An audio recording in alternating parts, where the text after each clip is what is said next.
Well, Ben Carson has stirred up controversy by calling enslaved Africans immigrants. The new Housing and Urban Development Secretary was speaking to department employees today. He spoke about immigrants at Ellis Island, how they worked hard for their children and grandchildren to have greater opportunities in the United States, and then he said this. There were other immigrants who came here in the bottom of slave ships, worked even longer, even harder for less. But they too had a dream that one day their sons, daughters, grandsons, granddaughters, great-grandsons, great-granddaughters might pursue prosperity and happiness in this land. Well, joining me now. So I love Ben Carson because he just triggers liberals like no other. And it's just so funny. Like, he knows he can just say anything slightly controversial or politically incorrect, and the entire media, social media, just the liberals in general go crazy.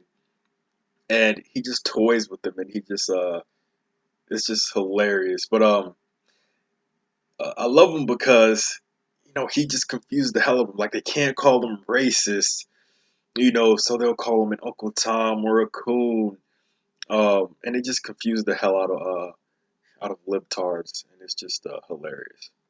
Now our CNN political commentators Paris Denard and Angela Rye. Paris, as you know, this obviously got a lot of pickup, a lot of controversy. And notice every time there's an issue with someone saying something that they deem to be racist or whatever, or something like that, they just trot out their black commentators or their black liberals, not including Paris Denard, but they just trot out people like Angela Rye to go out there and say something on behalf of all blacks. But I'm glad they actually put Paris Denard on here for once to counter their Marxist fucking bullshit. Kind of went viral. Do you think it's much ado about nothing? Look, I think that Secretary Carson may have chosen to use a word that might not have been the best word in you saying immigration, but I don't think anybody should take his comments during this speech as him not understanding the difference between voluntary immigration and involuntary servitude. I was reminded of a quote from that's been attributed to Dr. King, which says, "We may have all come on different ships, but we're in the same boat now." Nobody insinuates that Dr. King was either belittling the way or the manner by which African Americans came to this country or Africans came to this country, and I don't think we should do the same with Dr. Carson. What's unfortunate to me, Anderson, is that it seems as if with black Republicans or conservatives, there's automatically this rush to judgment that we are somehow unaware of our history or unaware of where we come from or why we're here. And I think that we can understand that Dr. Carson, who has an exhibit in the African American Museum that Smithsonian just built in there and just toured it and saw portions of it that talked about slavery, has an acute awareness of where we come from and how amazing it is so that so many years after slavery, he can be standing there as a Secretary of HUD. Angela, what about that? I mean, is it unfair to, pinpoint one sentence he says in a long speech where it appears like he's speaking extemporaneously, he's not a written speech or on a teleprompter, and parse his words? Well, I think at some point we all have to be accountable for the extemporaneous words that we use as well. Ben Carson said that black people worked for less. Well, I have breaking news for Ben Carson today, and that is, you can't see it on my shirt, Anderson, but it says we built this joint for free. We didn't build. So everything that Paris Denard just said went through one ear out the other for this fucking everything he said just went out the other ear for her. And she's like, "Oh, I have breaking news for Ben Carson. We built this joint for free." Bitch, less would be free. If somebody gets paid $2 an hour and you get paid $0 an hour, that would be less. That's less. Fucking dumbass. So she didn't listen to one thing he said. She just was intent on her, her emotion and her emotional fucking argument. And this is a pattern with CNN. These are the people they trot out. These are the people they hired to come on and stir the pot. So let me just take you guys back to what one of their other employees said. This is Simone Sanders, and listen to what she says. I'm sorry, Kate. Hate crimes and protesting are not the same things. We cannot normalize this. Carl, a hate crime is a crime that is committed against somebody because of their religion, because of what they look like, because of their sexual orientation. That is not the same thing as protesting. I don't think Carl is disputing that, though. Well, he should make it very clear, because what I heard is both people on both sides should just cut it all out. And a hate crime is not the same thing as protesting. We have to be very deliberate about that. And what do you say to the people who dragged a poor white guy out of a car and beat him? Oh my goodness, poor white people! Please, stop it, Carl. What I say to people that So these are the people they hire, just full of hate, racist black people, and this fucking cuck, she lets this woman Simone Sanders say this, and she knows it's racist, she knows it's hateful, but she says nothing. If this was a white, if this guy said, oh, Martin Luther King got beat up in the street. Oh my God, poor black people. Oh, it would be outrage for weeks. He would get fired. He would get lambasted in the media. His reputation would be over. But if she says it, it's cool. It's fine because, fuck white people. And, if you're black, you can say whatever you want about white people. You can be racist. You can do anything you want because, you have black privilege.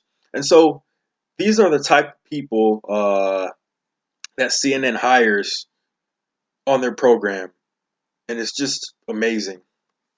Build it for less. I would also tell him that I believe that Kunta Kinte had no longing, no deep desire to one day become Toby in this country. His identity was stolen from him, and he was brought here involuntarily. Now, whether they had dreams... Bitch, the hell are you talking about? Shut the hell... So let's look up the definition of immigrant, please, because some people don't know it. Immigrant, a person who comes to live permanently in a foreign country. A person who comes to live permanently in a foreign country. Africans, some that were slaves, came to live permanently in America because they were slaves. Your emotion about slavery is irrelevant to the definition of immigrant, you dumbass. Dreams and hopes for their children who may have been born slaves and then became free one day. Maybe that is in fact the case. In fact, I would hope that it was the case. But the way that he talked about slavery today is treacherous because it doesn't acknowledge that there were 400 years of involuntary servitude, 35,000 voyages across the Atlantic Ocean to bring black people here involuntarily. Right. That is what was wrong with his remarks. When he said work for less, is it possible he was being sarcastic? Do you think it's a good idea to be sarcastic about slavery? Yes, people can be sarcastic about whatever the fuck they want to be sarcastic about. You don't own language. This is a part of the whole PC culture. Oh, you can't mention the Holocaust. Oh, you can't mention whatever it is. Oh, but you can you can mention what liberals deem as okay. But you can't mention certain things. You can't talk about it. No. People can talk about whatever they want. You can be sarcastic about whatever you want. This is a free country. We have free speech. And that's the reason we have free speech. So we don't have PC fucking libtards like this coming on and policing our language. And it's just amazing to me how it's always the mulattoes who aren't even fully black who are the biggest race baiters ever, who have the most to say about what other black people can say or what other white people can say. You don't own the language. And just think about it.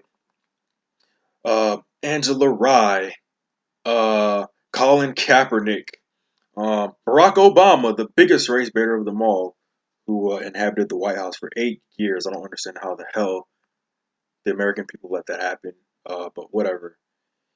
These mulattoes are always the biggest race baiters. They're always just the main ones on TV stirring the pot, and it's just so funny. It's just interesting.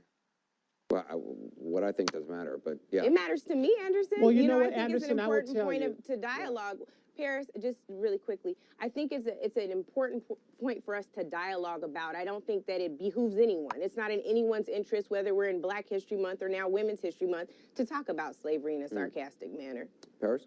Anderson, I think what's important is that the room that was there, the secretary received numerous standing ovations, and then after it was over, after the remarks, nobody had an issue with what he said. Matter of fact, the last question that was actually a comment to him was, "Sir, I actually was nervous about you coming and being the Secretary of Education." I'm paraphrasing, and the woman ended by saying, He's "But HUD, I just have a Paris. Secretary of HUD." Sorry, Secretary of HUD. She said, "But I am confident in your abilities now. I'm at peace. I know that you're going to do a good job." So I do think it's a lot of much ado about nothing, because the people in the room understood where he was coming from, understood what he was saying, and they swarmed him. Over 100 people stood in line to take pictures and meet him after these remarks. And so it was only after this report came out in the media, which made it this big up to do about nothing. And I think the unfortunate thing is that you can take elements of the media and totally miss the moment that the people in the room saw, heard, and were proud that, yes, Angela, that after 400 years of slavery and involuntary servitude, that we can have people like you and me sit on this program, descendants of slaves, and have them at the Supreme Court, the President of the United States, and yes, even Secretary of HUD. Well, Paris, I appreciate everything you said. In fact, I just learned last week that I originate from a slave from Senegal whose name was Marie. And I just... No, you don't appreciate what he said. You didn't listen to one word. You just have your narrative and you want to put that out there. And no one gives a shit where your ancestor came from. This is not... You're missing the point. This is not about you. Okay? Please. We don't give a shit. So, so yeah, this is a bunch of bullshit. CNN is fake news. And I'm going to continue to call out their bullshit. Thank you for watching, folks.